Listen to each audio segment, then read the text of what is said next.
Okay, this is going to be, let's call this the orientation video for the 21-day course in meditation. So I'm using this book. So if you want to get it, I'm going to post this both in the video on YouTube and under the post in Facebook. Okay, so it starts tomorrow, December 1st through December 21st, but it works whenever you get it. So whenever you start, you start. You can watch any of the videos as many times as you want. So each day from 6:30 to, my goal is 6:30 to 6:55 a.m. I'll live stream on Facebook and create a video that I'll post on YouTube. And I'm going to read from this book each day. I'll read about the day, and then the quote of the day, and then what to journal about, and then use the remaining time that I have to do a healing meditation to set you up for the day.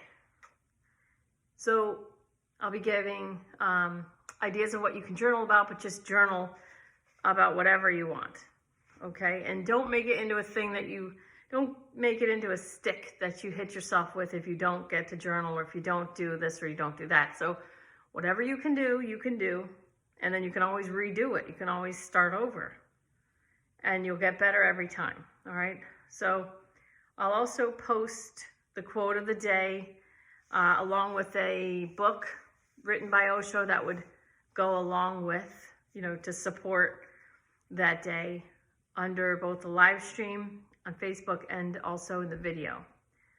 So allow the journaling process to pull the crap out of you that no longer serves you. So, as I'm doing healing work, sometimes there's hard energy around a certain chakra, like around the heart chakra is the one that I was remembering. But that was protective of that person at that time. They still needed it. So sometimes even like as a healer or as you can't remove something that you think it's hard, I want to get rid of it, or it's blocking, blah, blah, blah. Don't create any kind of story around any hard energy or any blocking energy or any kind of energy that's not moving. Just trust that your higher self has got you, in the palm of its hand, and it's just taking care of you. So don't try and do anything. Don't trying. Trying is not doing. Do or do not, there's no try. So you just go through it. You do what you can do. You journal, you pull whatever crap can come out, and then whatever crap is not coming out, just let it stay and just see it and acknowledge it. And maybe if you do another round of the 21-day thing, then it'll come out that time, okay? Do not try. Be patient with yourself. You cannot heal yourself if you're an asshole to yourself, okay? It's normal and natural, but not highly functional to try and fight yourself to become something better. People look at the way they are and they judge themselves so harshly, but you have archetypes that make up your personality that it's part of your beauty. And when you're not seeing yourself, so using this practice, this meditation practice, to figure out who you are and to go deep into who you are, and at some point, if you keep using my stuff, at some point you're going to find your archetypes in your personality, and then you'll see that you're awesome, and it's not actually a problem. It serves you in some way. An example of that is I had someone who had the hermit archetype in their spirituality house. So I interpreted that for her as you won't feel as spiritually high or whatever in a church that you would like meditating by yourself on top of a mountain or on a rock. And I said, so your partner may want you to go to church with them, and this ended up being the case. Your partner may want you to go to church with them and want it to be your idea, like how come you don't just want to go, and you'll go for your partner, but it wouldn't be something that you would do. And so that actually was the case. I said, well, you have the hermit archetype in your spirituality house, so going to church is never going to make you feel the way it makes her feel. So just know that, it's nothing wrong with you. because that's what she was doing. Like, what's wrong with me? Why can't I want to go to church? Whatever. It's just the hermit archetype is in that house. And so once she realized that, it really set her free, because she doesn't need Sunday at a church to feel. The best way she could feel that is we gave her a way to feel that every day. You know, anytime you want to tap in, your hermit archetype is right there. Your power of spirituality, you carry it around with you. So you don't need a building and other people or anyone else to tell you. You just find it for yourself, by yourself. Okay. Okay, so don't try and fight yourself to become something better. People on Twitter and Facebook do it to others all the time. So they try and fight people to come around and just think like me, be like me, be better. And I saw people doing this to be better. And it's like, okay, how about you be better by not judging and calling out? Like, it's funny watching people call things out. They're actually the more hateful ones. And they wouldn't ever believe it because their ego keeps them, you know, there's a blind spot there, which is fine. That's just what it is. All right. So when I first heard about impeccable with my word, I thought that I wouldn't be allowed to swear anymore, like no swearing. And that's not true, because sometimes calling something S-H-I-T is what makes it easier to let go of it, makes it easier to release. And sometimes saying F this or F that, it makes it easier to let it go too. So you're doing this whole thing for you. So if you find yourself fighting with yourself, go into that. Like, what the F is this? BS, you know, I'm sick of feeling this crap. I'm sick of this. What the F is going on? What the F, da, da. Don't say what the F is wrong with me. There's nothing wrong with you. There's just something there that's trying to go. Why is my ego clinging to this? What's here? What is this? What the hell is this? What the F is this? Okay, so go into that S-H-I-T. All right, so go into it. And just write in your journal, like, that angst, or like, but there's nothing wrong with you, so don't go there, but go into, what is this? The reason it feels like crap, and the reason that you want to swear, is because something's trying to break loose. Something's trying to clear out of you, but your ego's going, no, we need that. We need that. No, keep that. No, we like that about ourselves. Keep that. Okay. So that's connected to, we hate in others what we deny in ourselves. All right. So feel free to swear in your journal, but don't be like hitting yourself with any kind of stick. Let it go. Go into it with the intention of letting it go. Something's here that wants to clear, period. And feel that, write about it. Something's here that wants to clear, okay? Now, there's 3 things that I want you to keep in mind through these 3 weeks. Anxiety equals excitement. Anxiety equals excitement. So you can take your anxiety, once you recognize it as anxiety, change it into excitement. You don't have to know what you're excited about, just change it. I'm excited about something, don't know what it is. Doesn't matter. Okay, and then if you ever watch The Simpsons, Montgomery Burns, when he says, you know, he does his hands, he goes, it's all coming together. Okay, so keep this in mind. It's all coming together. It's all coming together. So as you feel things falling apart or breaking down, just remind yourself it's all coming together. Because what's happening is, as it feels like your ego's becoming out of control, that's a good thing. That's what we want. We want to break the ego. We want to break the ego down. So when your ego's like, I'm overwhelmed, everything's falling apart, just remind yourself from your powerful spiritual place, it's all coming together because you're actually releasing. So as your ego's getting overwhelmed and freaked out, you're actually getting rid of crap you don't need, and it's all coming together. So it's all coming together. Anxiety equals excitement, and also I got this shit wired. I got this wired. I got the shit wired. Okay, so those 3 things. Anxiety equals excitement. It's all coming together, and I got this wired. All right, because this is all about empowerment. whatever anyone else is doing or has done, it doesn't matter. This is about empowering you, all right? So now I'm going to read the beginning of this book, and it's very short, so I'm just going to read it all because I have 10 minutes here. All right, ready? If you want to live a more fulfilled life, first you'll want to know your potential, who you really are. Meditation is the route to that knowing. It is the methodology of the science of awareness. The beauty of this inner science is that it enables whoever wants to explore and to experiment within to do so alone. This eliminates dependence on an outer authority, the need to be affiliated with any organization, and the obligation to accept a certain ideology. Once you understand the steps, you walk the walk in your own individual way. So you'll trust your soul, that you're guiding yourself back to yourself and to your own awesome, empowered, incredible, unique expression of the divine energy. So your path isn't going to look like anybody else's.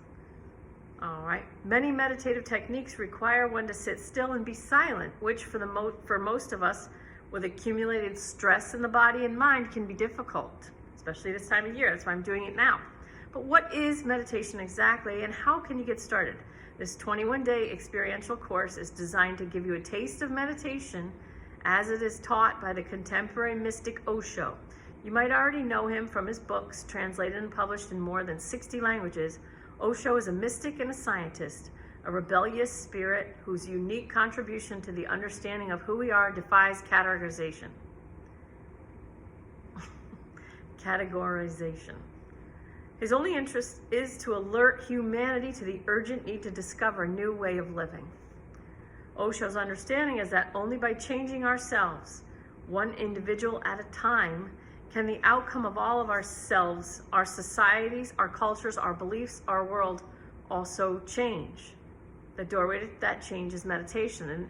And this is what I say when you say you can't fight your way to peace. You can't hate your way to love.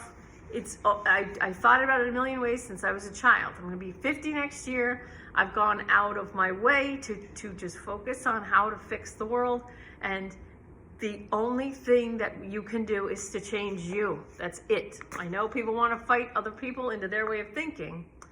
And, one side wants to turn the other side into their side. And that's not how it will work. It's not how it's supposed to be. You can't have if everybody's thinking the same, then people aren't thinking. So we're designed to touch a different part of the elephant. The blind men in the elephant parable, each person touching a different part of the elephant and sharing their experience in their own way, then we put the whole big picture together. So you have to just work on you.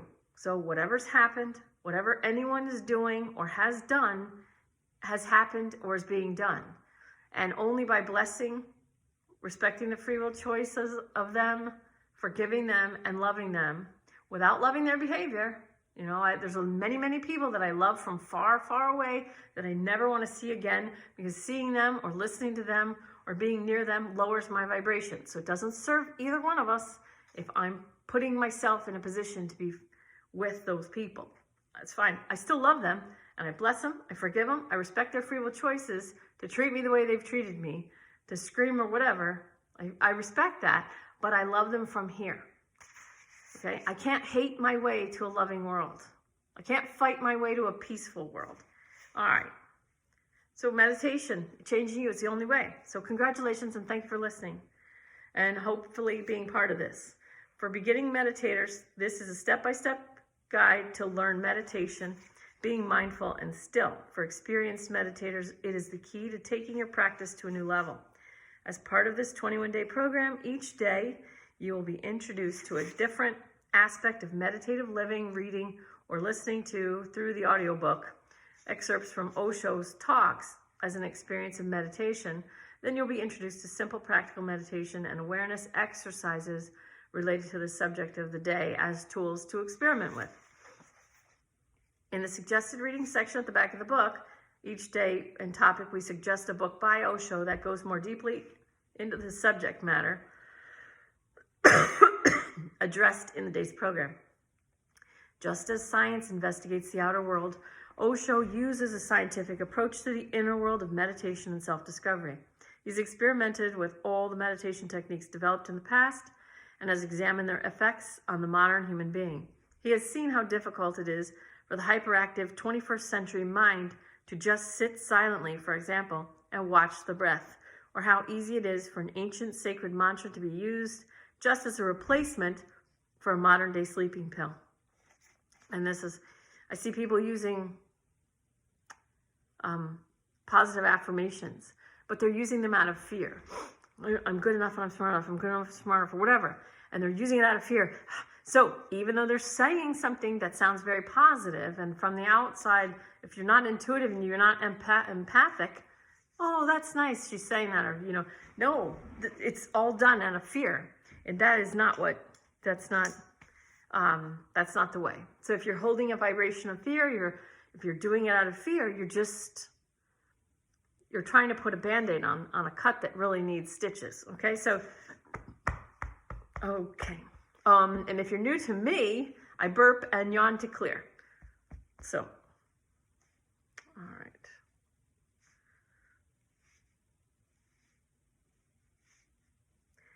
Out of this understanding, he's created new meditations for the people of today. He suggests starting with the body to become aware of what we can observe in the thoughts and sensations of the body-mind complex.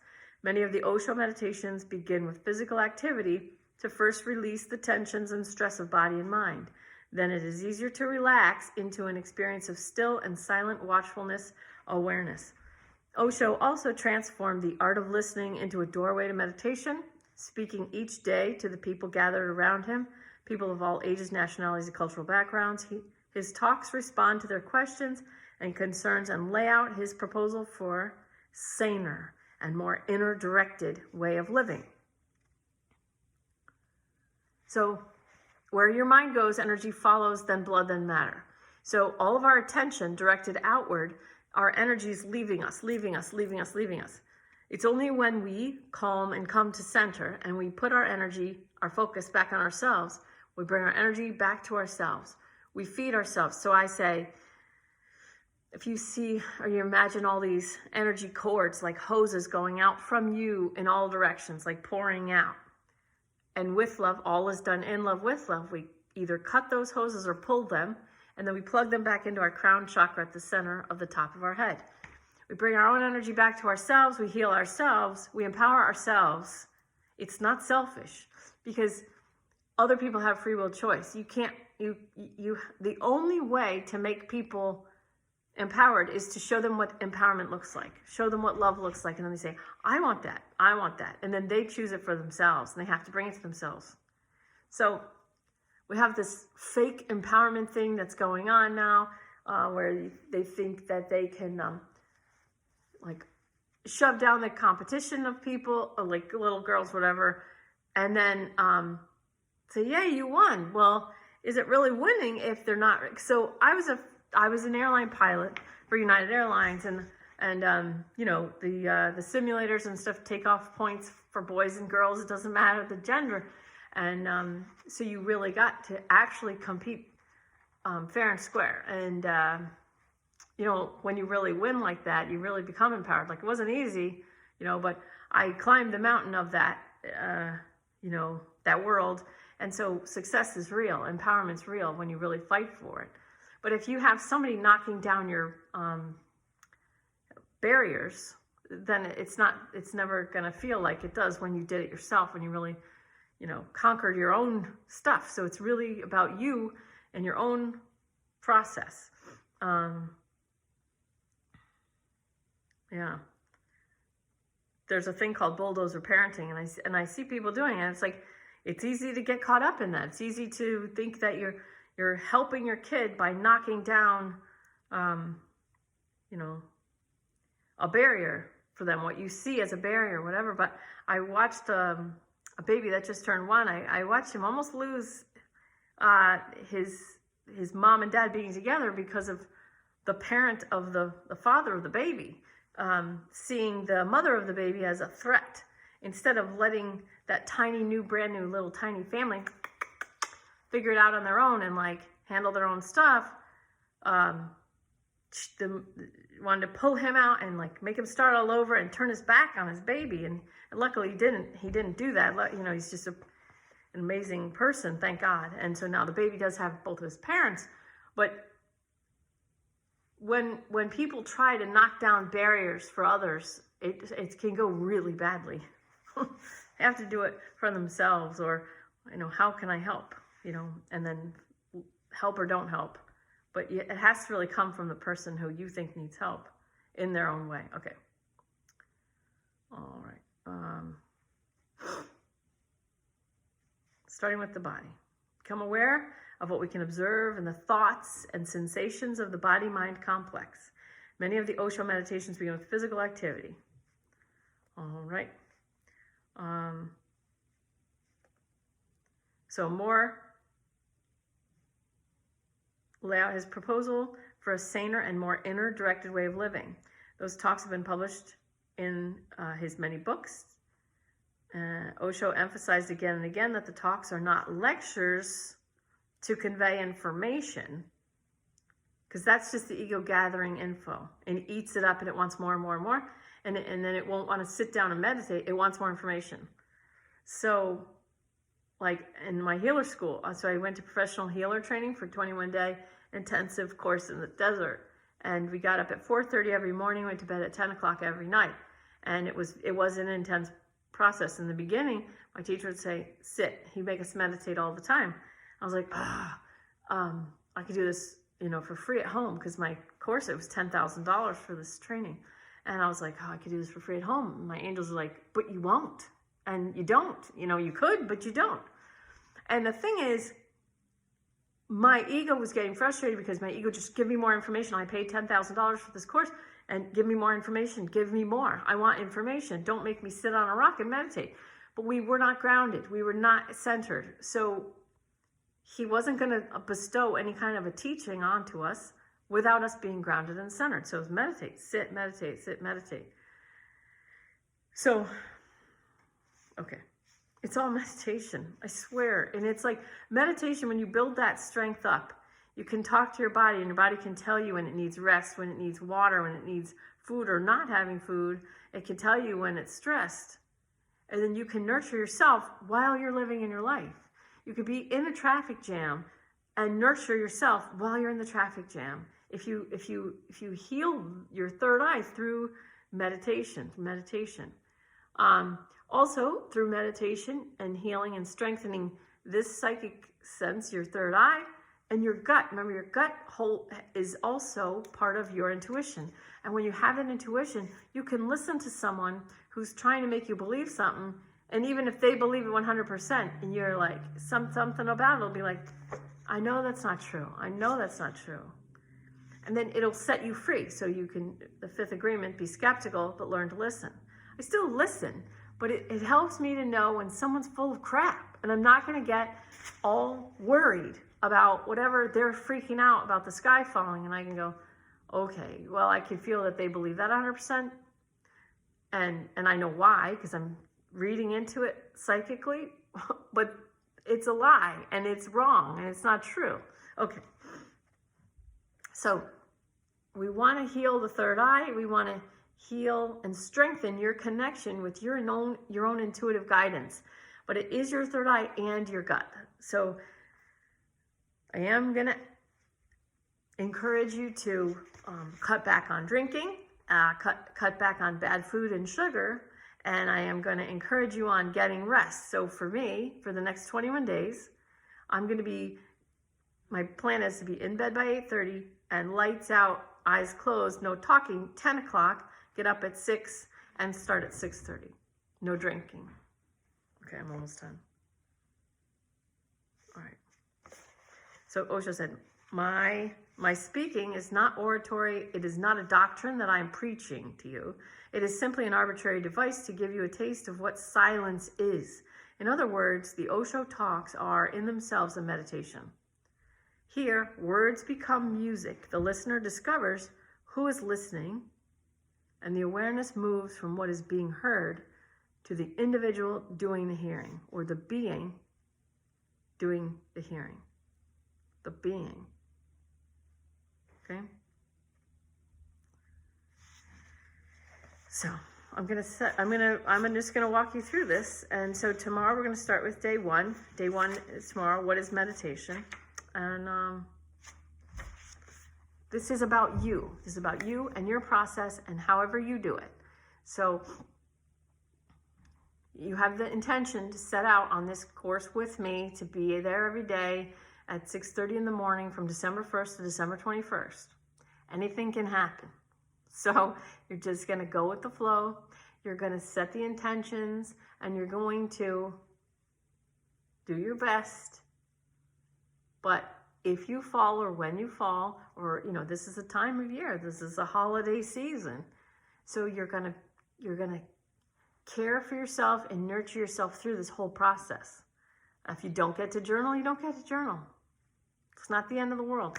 If you don't get to the meditation, you don't get to it. I'm making it as easy as possible and making it free. I am going to start a Kickstarter campaign. If people do want to help me achieve, I have a goal of creating a platform where I can have my own videos and set up stuff for kids and then stuff for like specific things that people can follow through for free. But it's never free for me. Okay, so thanks and I love you, and I'll see you tomorrow morning. Love you.